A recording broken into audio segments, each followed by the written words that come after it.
Welcome back to Peril Pending, where today we're looking at more of Blair's bright ideas.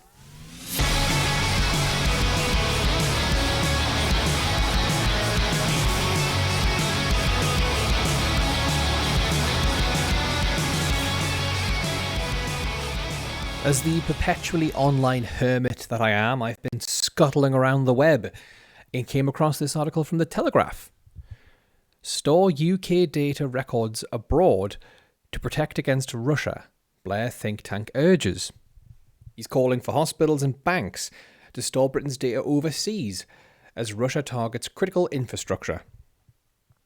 Yeah, it's an interesting read with more than a few holes in it, and we're going to go through some of them today. Britain must store its sensitive data abroad to resist the threat from Russia, the Tony Blair Institute has warned. Backups of critical information such as NHS patient records and birth certificates should be stored overseas in digital embassies to ensure the country can still function in an emergency, according to a new report from the former Labour Prime Minister's think tank. Why? I could be being naive here. I genuinely have no idea how, if we store this information overseas, that wouldn't just become the target. And also, how would the infrastructure still be able to run if the data was stored elsewhere? I understand, obviously, if the data was attacked in this country, targeted that is, that would cause an issue. But if the infrastructure that uses the data, if that was targeted and that goes down, for example, the actual banks and whatnot, then how is storing the data overseas going to help? Genuine question. I have opinions on this. I have a mild understanding of cybersecurity, but I'm no expert here. The warning comes amid growing concerns about the security of UK national infrastructure in the face of interference from Russia, China, and Iran. Still, I don't know why they wouldn't just target these embassies instead.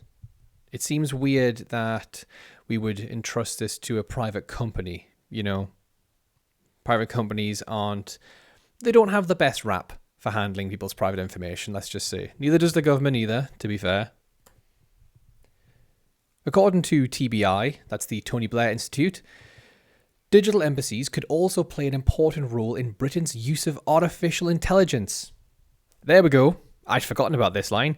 That's what he wants, because at the minute, Tony Blair is really pushing for AI. And, he's probably going to get a kickback because people don't want AI. An AI industry source told the Telegraph, the UK has fundamentally fallen behind the curve on data centres. We cannot build them fast enough, and our energy grid can't support them. First of all, an AI industry source, that seems a bit sketchy. And second of all, nobody wants data centers. We've seen what happens. We've seen and we can see what's going on in America. They use too much energy, cause our energy bills to go up. They use too much water, cause our water bills to go up. They take over so much land. They create so much heat. People don't want them. They also don't create jobs. They just simply do not create jobs. But, why is Tony Blair suddenly starting to push to have our data stored elsewhere and to be pushing us further and further into the AI world? Well, could it be that one of the TBI's biggest sources of cash is the foundation set up by Larry Ellison, the billionaire founder of Oracle, and it says there, ally of the US President Donald Trump. Filings in the US show the foundation gave the TBI more than $52 million in 2023 and has promised another $218 million. Those were in dollars, by the way. And what about Larry Ellison? Well, he's only been on the record saying that he's declared Oracle to be the number one in cloud databases and AI data centers. Once again, I'm not saying this is a bad idea. I'm just saying, coming from Blair, this doesn't look great. You're backed by somebody who wants to be the number one in cloud database and in AI data centers, and you're trying to leverage your position as an XPM to get the UK to move more into cloud databases and AI data centers. You know, you can't argue with the fact that it just looks a little mucky, doesn't it? But let me know what you have to say. Let me know what you think. Again, I know a little on cybersecurity, but not a lot, so it'd be really helpful to have a conversation here. And if you want to read the full article, it's in the description below. Thank you for watching.